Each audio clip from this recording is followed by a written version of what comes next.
What's up, everybody? It's Jeffrey Lyles, welcoming you to another edition of Lyles Figure Files.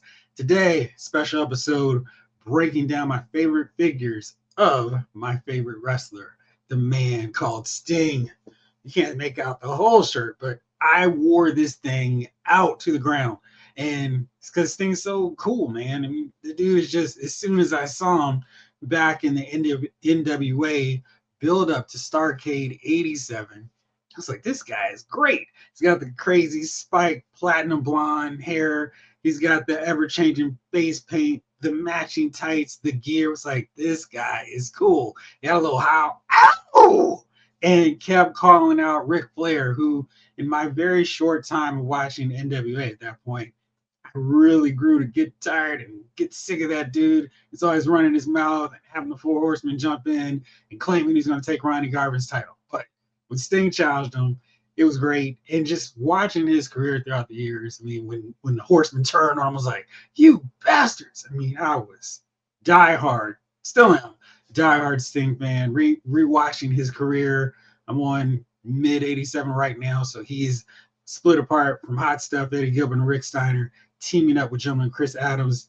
Such a blast watching this guy's ascension for so many years. And when he messed up his knee, that was one of my first pay-per-views that I bought. I used to wait until they came on video and just check them out later, knowing what was going to happen, but I had to pay the 1995 back in the day pay-per-view price for Great American Bash 90 because it was a guarantee. It was basically a lock. It was, if you like Sting, buy this pay-per-view. And in such a moment, he had that electric opening with the sparklers dropping down. He had the USA jacket, and he was standing there. It was such an awesome shot.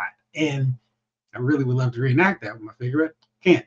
Anyway, the whole Surfer Sting era, battling against the Dangerous Alliance, one of my all-time favorite matches, War Games 92, and watching Sting's final match and seeing Nikita Koloff, Ricky the Dragon Steamboat at ringside, and Lex Luger, seeing in the pictures later that he was also there. I was hoping to see a picture that would just make my whole month, seeing Barry Windham, Dustin Rhodes, Sting, Ricky the Dragon Steamboat, and Nikita Koloff. Sting Squadron reunited once again.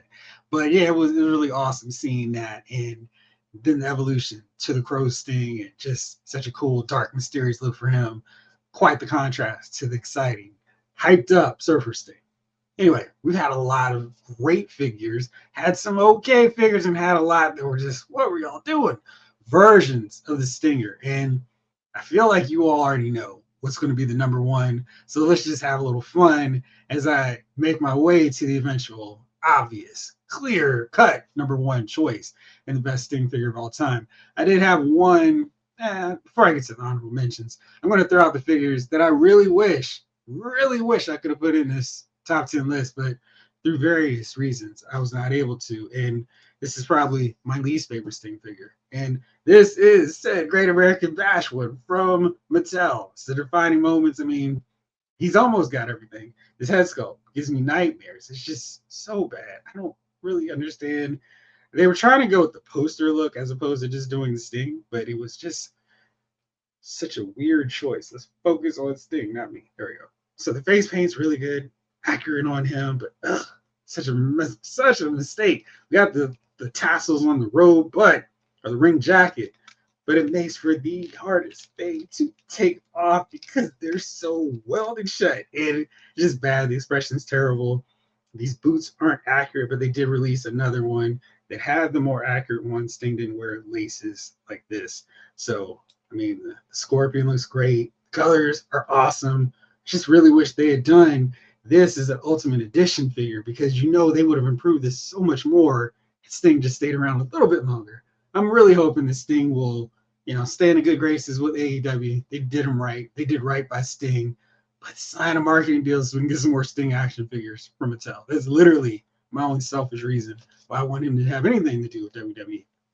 And then the other one that's not an honorable mention is this one where Sting's starting his prelude, if you will, to Surfer Sting, or to Crow Sting. He's lost the blonde hair, letting his hair grow out.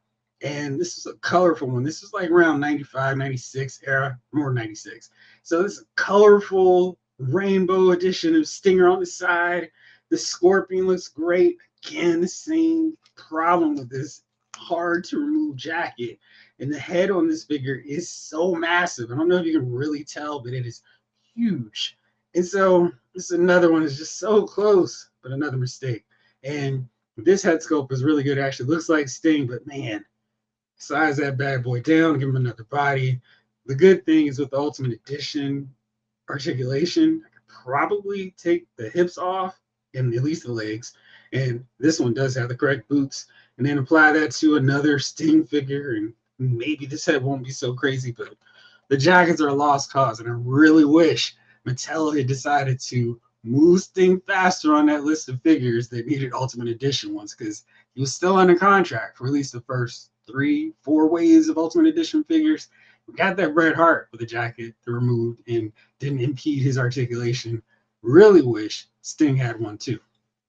All right, so now my one honorable mention figure, and this one so much closer to being right, but still has its own flaws. That is the Elite 62 Sting.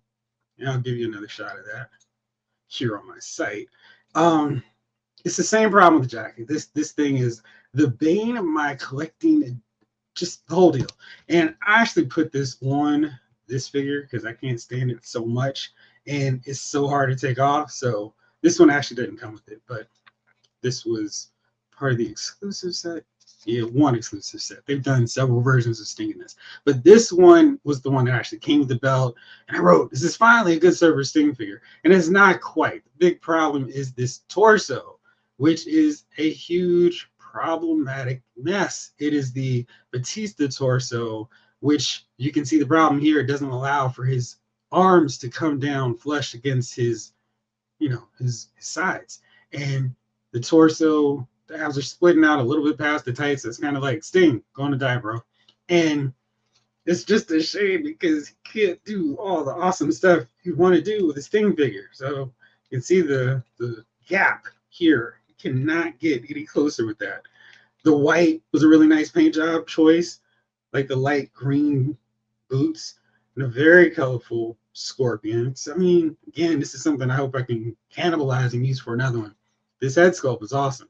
This is the first one that actually really, really looks like Surfer Sting, and one that I just wish they could have cranked out like so many more with better articulation, better torso. I feel like the legs are fine, but geez, so close. But yeah, it's a mess. So now let's keep this countdown rolling, and let's actually get to my top 10 favorite Sting figures, most of which I have in my collection. Others I cannot find, so you're not going to see them. But number 10 on this list is the evolution of Sting, and not the full 6 figures in this set, specifically the Surfer Sting ones. We have 2 with robes, and Sting would wear kind of elaborate robes. By this point, he was really wearing the jackets, not so much these long flowing robes, but it's whatever. It's cool. Sting can rock it. And this is cool because, this is a different look than what we were normally getting with these figures. You see the tassels, here. That's a nice touch. So Toy Biz did some really cool Sting figures, and this set is definitely my favorite on that because we hadn't gotten Surfer Sting figures outside of this set. So it was really cool. When they got the license, it was all on Crow Sting mode. So actually being able to get this take of Sting was really cool. Now the articulation's not great. You can see no torso articulation, no bicep articulation, but these Toy Biz wrestling figures were much better than you'd probably think, given what they could do at that time. So that's definitely number 10. And I love the variety of the outfits. We got the red and black. We've got the mostly USA colors. We've got the black and white. So very cool choices for that Sting. And that's why it's number 10 on my list. Just the options to mix and match whatever version of Sting you want to go with. Next up is, when Toy Biz was experimenting with the liner, like, well, we've got this famous covers line that we have for our Marvel superheroes. Why don't we see what we can do with our WCW superheroes? So that didn't really work out as well because Goldberg didn't work in that format. Kevin Nash couldn't be taller. Hollywood Hogan was okay. But the standout was, of course, Sting. And I still have this figure, and this figure was not one that I had to work really hard to find in the collection. But you can see the really great box. This is, you see how long ago this was, or how recent it was. They have the updated WCW logo, so the end is near. But this is such a cool figure. It's got a great head sculpt that you could see better in that image. But a long trench coat, so I mean he could do his thing. I don't know why they didn't give him the painted gloves, but it's fine. We got the ribbed padding here. I mean, it's really Sting, and it's just a cool deal. And of course, you can take this jacket off. I'm not going to right now, but killer head sculpt. It's just so much fun having this. And this was one I did not have to look very hard in my collection to track down, because it was like, this is a Sting figure of honor for me. You can see a little bit different from that proto image. This is more of what Sting looked like right when, around that Starrcade 97 look. This one is more 98, 99 era, like before he joined the Wolfpack and then after. So, but it was really cool, and I was really happy to get this figure. I'm pretty sure he came with the bat, which of course I have no idea where that is, but having that Sting figure, that really cool one, was nice, and it's a very unique Sting figure that I have in my collection. And then Jakks Pacific got in on the action when they were able to get, they were able to basically pick up and continue their Jakks Classic Superstars line when they had the TNA license for a cup of coffee, and they were able to do some really cool figures. My favorite, though, was the fact that they were able to knock out some legends who they could not do because of the WWE partnership. Now they're able to go and get other legends who never competed in WWF, like the man called Sting. So they, of course, did a modern Crow Sting look when he, from his TNA run, but I really like this one. Part of the fun of Surfer Sting was he mixed and matched his colors so often. You didn't know what the face paint was going to look like. You didn't know what color scheme he was going to rock, but it was just so fun. I was like, ooh, we got blue and orange this time. And this one shows off a really great paint scheme. Good work on that. I think the head sculpt isn't as good as later Mattel versions, but for the time, this was a very essential Sting figure because it was the only way to have a classic Surfer Sting in my hundreds of Jakks Classic Superstars from WWF. So really cool to get this figure. And they had the Boots rights. That was great. And yeah, a really fun figure, nice and colorful, fitting for Surfer Sting. Next up is a figure that I don't know where he is. The figure itself, but I do have what made this one of my favorite Sting figures. Toy Biz continued and did a TNA line, and that line is really underrated. I feel like they did some really strong figures. I mean, their WCW ones were really solid, good likenesses without the 3D printing. I mean, they were ahead of the game on that. The Scott Hall likeness on their very first Scott Hall figure is probably still my favorite Scott Hall head sculpt, but the Sting for the TNA version was awesome, and not just because it came with a Sting figure, it also came with a mask. And I can't believe this sucker is $80 now, but it was so cool, and because I could also do this, have my Stinger mask, and as a Sting fan, having an actual mask of the Stinger, oh, so cool. So anyway, that is for sure why that one's on my list. And Tony Schiavone, not to worry, it's not Sting, it's actually just me. So that's why that one's on that list. Really fun addition to the lineup, and that TNA figures were really great, and that one from Toy Biz was an awesome figure with a nice bonus that I always keep.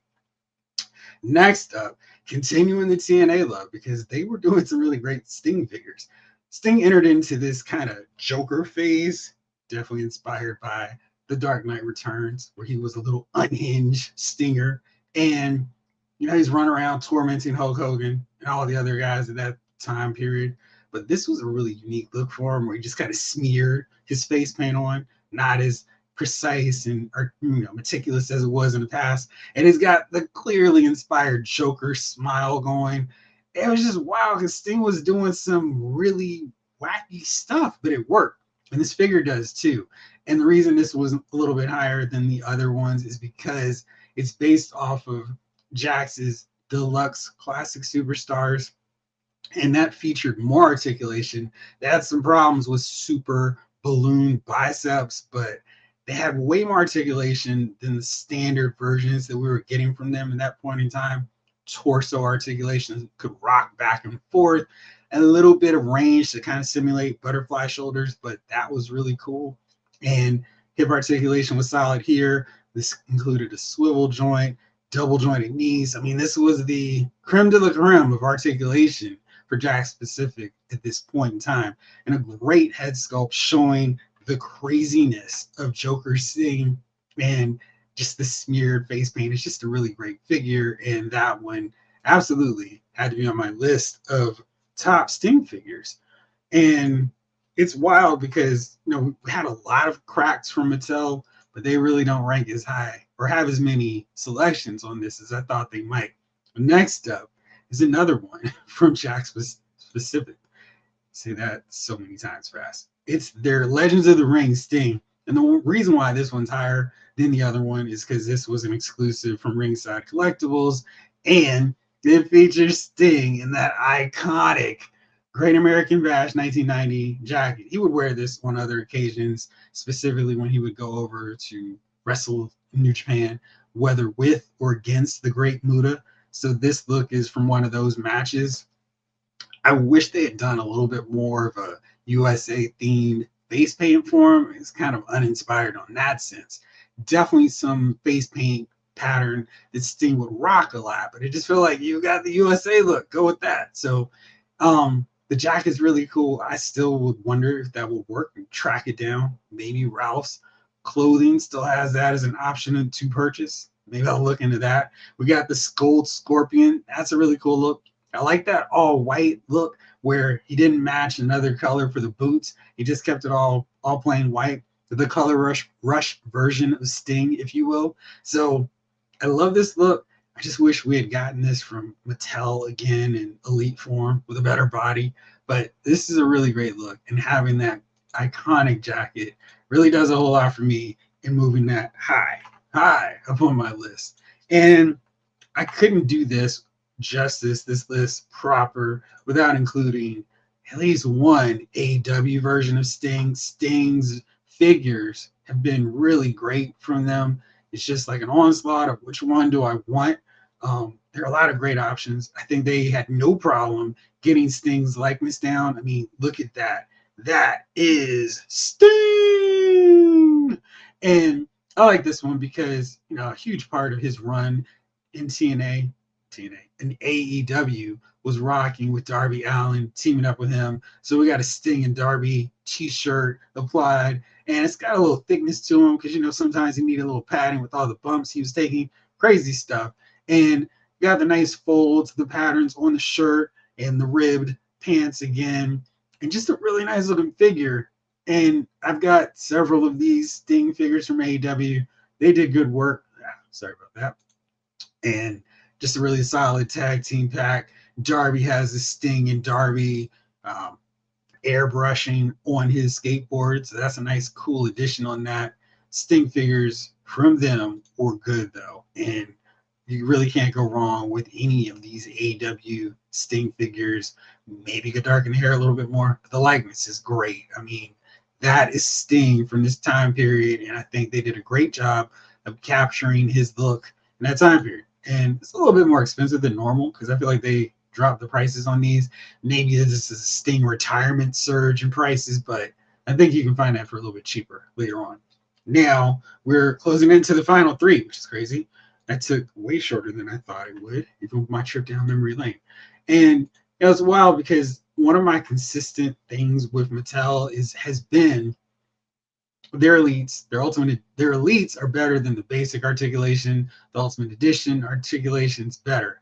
But a really surprising, highly ranked Sting figure on my list is the basic Sting from the network Spotlight line. Great figure, and I feel like this one actually has a better torso for Sting.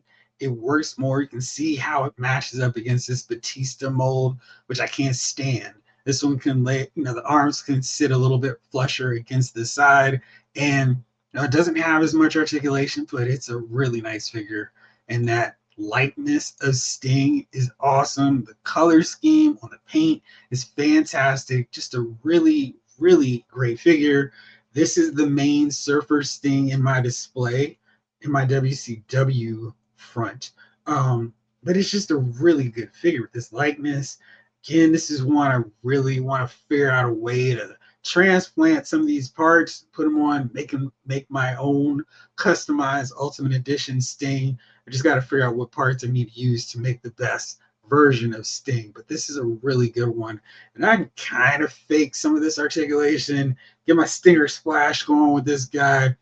Doing a Scorpion Deathlock, a little bit harder because, this articulation is so limited. Can't really bend down to fully pull that off, but the figure is really cool. I think I tried to do a couple of shots with this guy. It was really wild to do it, but let me see if I can show you exactly the articulation limitations with this one. But really figure, you see how well he scales with British Bulldog, the Masters of the Power Bomb, also a basic version of Sid. So, yeah, couldn't do a lot in terms of posing, but there's your Stinger Splash. And then as best as I could with the Scorpion and Deathlock. So, he had some stuff, but it was some struggles and some effort. The corner kick ain't great either. But it's a fun figure, and I just really love this. That's my definitive basic Surfer Sting figure, and the one I keep in high esteem in my collection. Number two on the list is probably one that's going to be surprising to a lot of people, but this one is a really well done figure. So when in doubt, I always go with a great, well executed figure, even if it's from a time period that a lot of people don't love about Sting. And that is Wolfpack Sting. And after years of fighting the NWO, terrorizing them from the bleachers, from the rafters, Sting somehow decided I'm going to join up with my hated rivals because now they're fighting Hollywood Hogan. But leather jacket, I'm not even sure. I don't think this is what came with the figure. I think this is from another Sting figure, but I was like, this is going to my Wolfpack Sting. And, the color with the red boots, the red padding, the scorpions on either side help make that a really cool figure, since it's not that gaudy defining moments, that defining moments mold can show you really easily how it looks. So you can see that scorpion right along the side here. A really fun figure. They actually nailed the likeness for this time period of Sting too. So really well done. I'll show you some more pictures just a second here. So there it goes. And the packaging was cool. Like I thought. I did not think he came with that jacket. He came with a whack Wolfpack shirt, but there it is. Luger and Sting versus NWO Hollywood. It's fun stuff. Little kick to Scott Hall. The figure was really solid. The head sculpt's awesome, and just being able to have him fight between my two favorite wrestlers is awesome. And he can actually rear back and do a real Scorpion Stinger Splash. I don't know why I keep doing that, but because it's not Ultimate Edition articulation, he can't quite pull off the most effective Scorpion Deathlock. But he can do that death drop, especially on the Big Show / Giant. Can't quite do the how, but yeah, that t-shirt's not great, but you can definitely have the trench coat, and that works just fine. So there we go. There we go with that one. So by now, I'm sure you know which one is my number one top Sting figure of all time. It is absolutely no surprise because it is far and away the best Sting figure. And this was one when Mattel had that Ultimate San Diego Comic-Con when they were like, we've got Hogan's side, we've got Razor Ramon's side, we've got Ric Flair coming, and we've also got Sting, both versions. And from the pictures, I couldn't quite tell how Surfer Sting was going to look, but there was no doubt in my mind how great the Crow Sting was from the very first prototype. And this figure is by far the best version of Sting in figure form.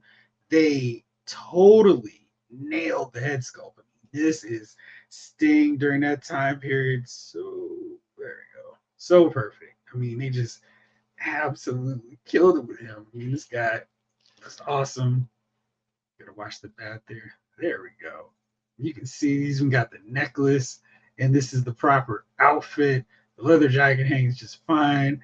Got the ribbing there. The bat's a little bit weak now, but the hair is hanging just perfect. So awesome figure. Definitely my favorite. We run through some of the pictures on that one so you can see them in all their glory.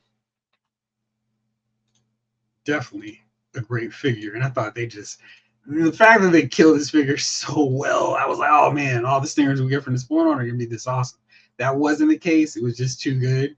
And I mean, just everything about this one. You can see how long ago I did this figure review because I hope you can see that I've improved as a figure photography since then.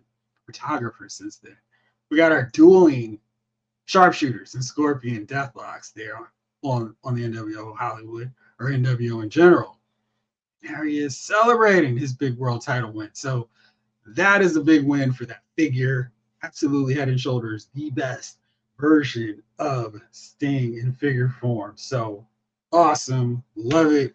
So happy to have that. And really, like I said, I would love for Sting to just, hey, Mattel, you guys can do figures of me on all these different levels, but I'm going to keep being an AEW ambassador. So maybe Triple H should be like, you know what?